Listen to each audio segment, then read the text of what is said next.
ಬೊಡವಾರ್ ಅವರಿದ್ದಾರೆ, ಮಾವಳಿ ಶಂಕರ್ ಸರ್ ಇದ್ದಾರೆ, ದಿನೇಶ್ ಅಮೀನ್ಮಟ್ಟೂರ್ ಅವರು, ದ್ವಾರಕನಾಥ್ ಸರ್ ಅವರು, ಅಗ್ರಹಾರ ಕೃಷ್ಣಮೂರ್ತಿ ರವರು, ಸುರೇಂದ್ರ ಅವರು, ವಿಮಲಾ ಅವರು, ಕವಿತಾ ರೆಡ್ಡಿ ರವರು, ನಟರಾಜ್ ರವರು, ರಂಗ ನಿರ್ದೇಶಕರಾಗಿರುವಂತಹ ಶ್ರೀಪಾದ್ ಭಟ್ರು, ಹಾಗೆ MS ಆಶಾದೇವಿರವರು, ಸಾಕಷ್ಟು ಗಣ್ಯರು, ಹೆಸರು ಹೇಳೋದಕ್ಕೆ ಹೋದ್ರೆ ಎಲ್ಲರೂ ಕೂಡ ಗಣ್ಯರೇ, ಸಾಕಷ್ಟು ಗಣ್ಯರು ಈ ಸಭಾಂಗಣದಲ್ಲಿ ಆಗಮಿಸಿದಿರ. ತಮ್ಮೆಲ್ಲರಿಗೂ ಲಡಾಯಿ ಪ್ರಕಾಶನ ಮತ್ತು ನಮ್ಮ ಧ್ವನಿ ಬಳಗದ ವತಿಯಿಂದ ಪ್ರೀತಿಪೂರ್ವಕವಾದಂತಹ ಸ್ವಾಗತವನ್ನ ಮತ್ತೊಮ್ಮೆ ಕೋರ್ತಾ ಇದ್ದೇನೆ.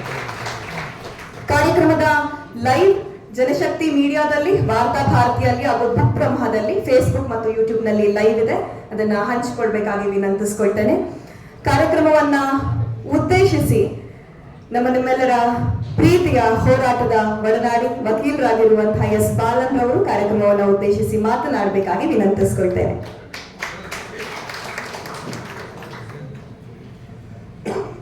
ಎಲ್ಲರಿಗೂ ನಮಸ್ಕಾರ. ಈ ಎರಡು ಪದಗಳಿದೆ, ಎಸ್ಸು ಎಸ್ಸು. ಸೇರಿಸಿದ್ರೆ ಸ್ವಸ್ಟಿಕ್ಕು, ಬಿಡಿಸಿದ್ರೆ ಎಸ್ಸು ಎಸ್ಸು. ಈ S S very cruel, dangerous, terrific words ಅದು. ಈ ಎಸ್ಸು ಎಸ್ಸು ಸ್ಥಾಪಕರು 1925ನೇ ಇಸ್ವಿಯಲ್ಲಿ ಹಿಟ್ಲರ್ ಸ್ಥಾಪನೆ ಮಾಡಿದ್ರು. ಅಂದ್ರೆ ಫಸ್ಟ್ ಎಸ್ ಅಂದ್ರೆ ಶೂಟ್, ಎರಡನೇ ಎಸ್ಸು ಸಾಫಲ್, ಶೂಟ್ ಸಾಫಲ್. ಈ ಎರಡು ಎಸ್ಸು ಅಂದ್ರೆ ಈ ಎರಡು ಎಸ್ಸು 1925ನೇ ಇಸ್ವಿಯಿಂದ 1945ನೇ ಇಸವಿಯವರೆಗೆ ಇಡೀ ಜರ್ಮನಿಯಲ್ಲಿ, ಇಡೀ ಜಗತ್ತಿನಲ್ಲಿ ಒಂದು 60 ಲಕ್ಷ ಯಹೂದಿಗಳನ್ನೇ ಕೊಂದಿತ್ತು. ಆಶ್ವಿಚ್ ಅನ್ನೋ ಒಂದು ಜಾಗದಲ್ಲಿ ಸಾವಿರಾರು ಯಹೂದಿ ಮಹಿಳೆಯರನ್ನ ಅತ್ಯಾಚಾರ ಮಾಡಿ ಕೊಂದ್ರು. ಈ ವಿಚಾರ ಎಲ್ಲರೂ ಕೂಡ ಗೊತ್ತಿದೆ. 1945 ನಂತರ ಜರ್ಮನಿಯಲ್ಲಿ, ಜಗತ್ತಿನಲ್ಲಿ ಎಸ್ಸು ಎಸ್ಸು ಇಲ್ಲ. ಎಸ್ಸು ಎಸ್ಸು ಸ್ಥಾಪಕರು ಆತ್ಮಹತ್ಯೆ ಮಾಡಿಕೊಂಡು ಸತ್ತರು. ಅವ್ರ ಜೊತೆಯಲ್ಲೇ ಆ ಕಂಪ್ಲೀಟ್ ಸಂಘಟನೆ ಕೂಡ ಸತ್ತೋಯ್ತು. ಇದೇ 1925ನೇ ಇಸವಿಯಲ್ಲಿ ನಮ್ಮ ದೇಶದಲ್ಲಿ ಎಸ್ಸು ಎಸ್ಸು ಸ್ಥಾಪನೆ ಆಯಿತು. ಅದರ ಸ್ಥಾಪಕರು ಎಡ್ಗೇವರ್, ಮೂಂಜೆ, ಸಾವರ್ಕರ್, ಇದೆಲ್ಲ ಕೂಡ ಎಲ್ಲರಿಗೂ ಗೊತ್ತಿದೆ. ಇದು ಆವತ್ತೇ ಶುರು ಆಗಿದ್ದಲ್ಲ. ಬ್ರಿಟಿಷ್ನವರು ಆಡಳಿತಕ್ಕೆ ಬಂದ ನಂತರ ಫಸ್ಟ್ ಸ್ಥಾಪನೆ ಬ್ರಹ್ಮ ಸಮಾಜ, ಅಂದ್ರೆ ಬ್ರಾಹ್ಮಣರ ಸಮಾಜ. ಅವರ ಅಧಿಕಾರ, ಹಣ, ಐಷಾರಾಮಿ ಜೀವನಕ್ಕೋಸ್ಕರ ಸೃಷ್ಟಿ ಮಾಡಿದ, ಸ್ಥಾಪನೆ ಮಾಡಿದ ಒಂದು ಸಂಘಟನೆ ಬ್ರಹ್ಮ ಸಮಾಜ. ಅದು ಕಲ್ಕಟ್ಟಾದಲ್ಲಿ 1875ನೇ ಇಸ್ವಿಯಲ್ಲಿ ಅದು ಆರ್ಯ ಸಮಾಜ ಆಯಿತು. 1915ರಿಂದ 23ರವರೆಗೆ ಅದು ಹಿಂದೂ ಮಹಾಸಭಾ ಆಯಿತು. ಸೊ ಹಿಂದೂ ಅನ್ನೋದನ್ನ ಮತ್ತು 1925ನೇ ಇಸ್ವಿಯಲ್ಲಿ ರಾಷ್ಟ್ರೀಯ ಸ್ವಯಂ ಸೇವಕ್ ಸಂಘ ಅಂದು ಆ ಹೆಸರಿಟ್ಟಿದ್ರು. ರಾಷ್ಟ್ರೀಯ ಅಂದ್ರೆ ನಾವು ಅರ್ಥ ಮಾಡ್ಕೊಳ್ಬೇಕಾಗಿತ್ತು ಬ್ರಾಹ್ಮಣ ಬನಿಯ ಸ್ವಯಂ ಸೇವಕ್ ಸಂಘ. ಸೊ ಇದು ಬ್ಯಾಕ್ ಗ್ರೌಂಡ್. ಅಂದ್ರೆ ಹಿಂದೂ ನಾವೆಲ್ಲ ಒಂದು ಅಂದು ಯುವಕರು ಅದರಲ್ಲಿ ಹೋಗಿ ಬಿಡ್ತಾ ಇದ್ದಾರೆ. ಅದಕ್ಕೋಸ್ಕರ ಹೇಳ್ತಾ ಇದ್ದೀನಿ, ಹಿಂದೂ ಯಾರು ಅಂದ್ರೆ ಹಿಂದೂ ಅನ್ನೋ ಒಂದು ಧರ್ಮ, ಹಿಂದೂ ಅನ್ನೋ ಒಂದು ಪದ, ಹಿಂದೂ ಅನ್ನೋ ಒಂದು ಸಿದ್ಧಾಂತ ಇಲ್ಲವೇ ಇಲ್ಲ. ಅದು it's a fiction, not a fact. Hindu ಅನ್ನೋ ಹೆಸರನ್ನ ಕೊಟ್ಟಿದ್ದು ವಿಲಿಯಂ ಜೋನ್ಸ್. ಕೊಟ್ಟಿದ್ದ ವರ್ಷ 1879ನೇ ಇಸ್ವಿ. ಅದಕ್ಕೆ ಮೊದಲು ಹಿಂದೂ ಇಲ್ಲ. ಹಿಂದೂ ಒಂದು ಯಾವ ಗ್ರಾಮರಲ್ಲಿ ಕೂಡ ಇಲ್ಲ. ಒಂದೇ ಒಂದು ಡಿಕ್ಷನರಿಯಲ್ಲಿ ಹಿಂದೂ ಅನ್ನೋ ಒಂದು ಹೆಸರಿದೆ. ಅದು ಪಾರ್ಸಿ ಗ್ರಾಮರಲ್ಲಿ ಇದೆ. ನೀವು ಗೂಗಲ್ ಮಾಡಿ ನೋಡ್ಕೊಳ್ಳಿ, ಅದು ಕೆಟ್ಟ ಹೆಸರು ಬರುತ್ತೆ. ಅದನ್ನ ನಾನು ಹೇಳ್ತಾ ಇಲ್ಲ. ಅದಕ್ಕೆ ಮೊದಲು ಹಿಂದೂ ಅನ್ನೋದಕ್ಕೆ ಮೊದಲು ಯಾವ ಧರ್ಮ ಇತ್ತು? ನಮ್ಮಲ್ಲಿ ವೈಷ್ಣವ ಧರ್ಮ, ಶೈವ ಧರ್ಮ, ಶಕ್ತಿ ಧರ್ಮ ಇತ್ತು. ಹಿಂದೂ ಧರ್ಮ ಇಲ್ಲ. ಅಂದ್ರೆ ಶೂದ್ರರು ಶೈವರು ಅಲ್ಲ.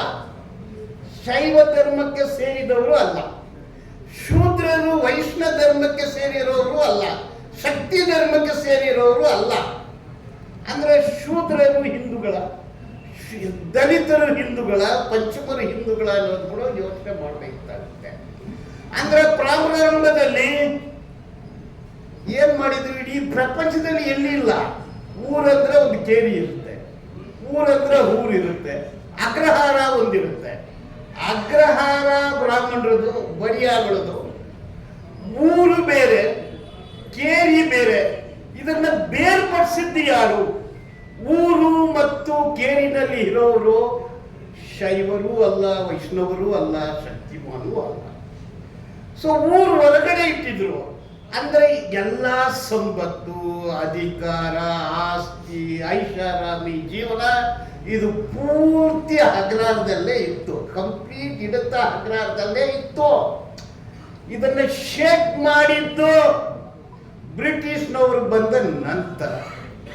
ಅದಕ್ಕೋಸ್ಕರನೇ ಬ್ರಹ್ಮ ಸಮಾಚಾರ ಹಿಡಿತ ಅವ್ರ ಕೈಯಲ್ಲೇ ಇರಬೇಕಲ್ಲ. ಈ SS 1925 ಸ್ಥಾಪನೆ ಆಯಿತು. 1947ವರೆಗೆ ಬ್ರಿಟಿಷ್ನವರಿಗೆ ಗುಲಾಮರಾಗಿತ್ತು SS. ಆಂಟಿ ಸೈಮನ್ ಕಮಿಷನ್ ಹೋರಾಟದಲ್ಲಿ ಭಾಗವಹಿಸಿಲ್ಲ, ಸಿವಿಲ್ ಡಿಸೊಬಿಡಿಯನ್ಸ್ ಮೂವ್ಮೆಂಟ್ ಅಲ್ಲಿ ಭಾಗವಹಿಸಿಲ್ಲ, ಕ್ವಿಟ್ ಇಂಡಿಯಾ ಮೂವ್ಮೆಂಟ್ ಅಲ್ಲಿ ಭಾಗವಹಿಸಿಲ್ಲ, ಬ್ರಿಟಿಷ್ನವರಿಗೆ ಗುಲಾಮರಾಗಿದ್ರು ಅನ್ನೋದು ಕೂಡ ಎಲ್ರಿಗೂ ಗೊತ್ತಿದೆ. ಈ SS ಈಗ ಅಧಿಕಾರಕ್ಕೆ ಬಂದ್ಬಿಟ್ಟಿದೆ. ಅಂದ್ರೆ ಶೂದ್ರರು, ದಲಿತರು, ಪಂಚಮರಿಗೆ ಏನು ಸಿಕ್ಕಿದೆ ಅಂತ ನೋಡಿದ್ರೆ ಒಂದು ಅಂಕಿಅಂಶ, ಟೈಮ್ ಜಾಸ್ತಿ ತಗೋಬಲ್ಲ, ಮುಗಿಸ್ಬಿಡ್ತೀನಿ. ಒಂದು ಅಂಕಿ ಅಂಶಗಳು. ಈಗ ಬಾಲಿವುಡ್ 83% ಬ್ರಾಹ್ಮಣರೇ, ಮೀಡಿಯಾ ಆಂಕರ್ಸ್ 93% ಬ್ರಾಹ್ಮಣರೇ, IAS 71% ಬ್ರಾಹ್ಮಣರೇ, IPS 61% ಬ್ರಾಹ್ಮಣರೇ, ಫಾರಿನ್ ಅಂಬಾಸಡರ್ಸ್ 140 ಅವರೇ, ಗವರ್ನರ್ಸು ಅವರೇ, ವೈಸ್ ಚಾನ್ಸಲರ್ಸು ಅವರೇ, ಪ್ರೈಮ್ ಮಿನಿಸ್ಟರ್ ಸೆಕ್ರೆಟರಿಯೇಟ್ ಅಲ್ಲಿ 50 ಜನ 45 ಜನ ಬ್ರಾಹ್ಮಣರೇ ಇದ್ದಾರೆ. ಕೋರ್ಟು ಅದು ಅವ್ರ ಕೈಯಲ್ಲೇ ಇದೆ. ಈಗ ಸಂಪತ್ತು ಅಂಬಾನಿ, ಅದಾನಿ, ಬನಿಯಾ ಕೈಗಳಿಗೆ ಹೋಗ್ಬಿಟ್ಟಿದೆ. ಅಂದ್ರೆ ಶೂದ್ರರಿಗೆ ಏನ್ ಕೊಟ್ಟಿದ್ದಾರೆ, ದಲಿತರಿಗೆ ಏನ್ ಕೊಟ್ಟಿದ್ದಾರೆ ಅಂದ್ರೆ ಕಾಂಟ್ರಾಕ್ಟ್ ಉದ್ಯೋಗ ಕೊಟ್ಟಿದ್ದಾರೆ. 100 ಕೋಟಿ ಶೂದ್ರರು ದಲಿತರಿಗೆ ತಿನ್ನಕ್ ಗೊತ್ತಿಲ್ಲ, ಏನ್ ತಿನ್ಬೇಕಂತ ಗೊತ್ತಿಲ್ಲ, ಎಲ್ಲಿ ಮಲ್ಕೋಬೇಕಂತ ಗೊತ್ತಿಲ್ಲ, ಬೆಡ್ರೂಮು, ವಾಶ್ರೂಮು, ಬಾತ್ರೂಮ್ ಇದೆ ಅನ್ನೋದು ಗೊತ್ತಿಲ್ಲ, ಪ್ರಯಾಣ ಮಾಡಕ್ಕೆ ಗೊತ್ತಿಲ್ಲ, ಡ್ರೈ ಫ್ರೂಟು ಗೊತ್ತಿಲ್ಲ. ಈಗ ಮೆಟ್ರೋ ಸುಂದರವಾಗಿದೆ, ಅಲ್ಲಿ ಇರೋದ್ರೆಲ್ಲ ದಲಿತರೆ 10,000 ರೂಪಾಯಿ ಸಂಬಳ, ಆಸ್ಪತ್ರೆಗಳಲ್ಲಿ 12,000 ರೂಪಾಯಿ ಸಂಬಳ. ದಲಿತರಿಗೆ, ಶೂದ್ರರಿಗೆ ಇಂಥ ಪರಿಸ್ಥಿತಿನಲ್ಲಿ ಇಟ್ಬಿಟ್ಟು ಎಲ್ಲ ಅಧಿಕಾರ, ಸಂಪತ್ತು, ಐಷಾರಾಮಿ ಜೀವನ ಎಲ್ಲಾನು ಅವರೇ ತಗೊಂಡಿದ್ದಾರೆ. ಶಾಸಕಾಂಗ ಅವ್ರದ್ದೇ, ನ್ಯಾಯಾಂಗ ಅವ್ರದ್ದೇ, ಕಾರ್ಯಾಂಗ ಅವ್ರದ್ದೇ, ಇಡೀ ದೇಶ ಅವ್ರದ್ದೇ. ಇದು ಪರಿಸ್ಥಿತಿ. ಇದರಲ್ಲಿ ಏನೆಲ್ಲ ಕಿತಾಪತಿ, ಭೂಪತಿ, ತಿರುಪತಿ, ವೆಂಕಟಾಚಲಪತಿ ಮಾಡ್ತಾರೆ ಅನ್ನೋದು ಕೂಡ ಎಲ್ಲರಿಗೂ ಗೊತ್ತಿದೆ. ಆದ್ರೆ ಒಂದು ಹೇಳ್ತೀನಿ, ಎಸ್ಸು 1925 1945 ಅಲ್ಲಿ ಸತ್ತೋಯ್ತು.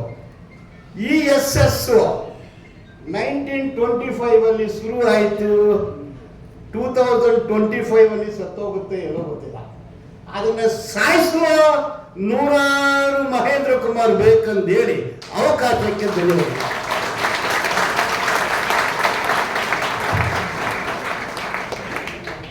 ಅಡ್ವೊಕೇಟ್ ಬಾಲನ್ ರವರಿಗೆ ತುಂಬ ಹೃದಯದ ಧನ್ಯವಾದಗಳನ್ನು ಅರ್ಪಿಸ್ತಾ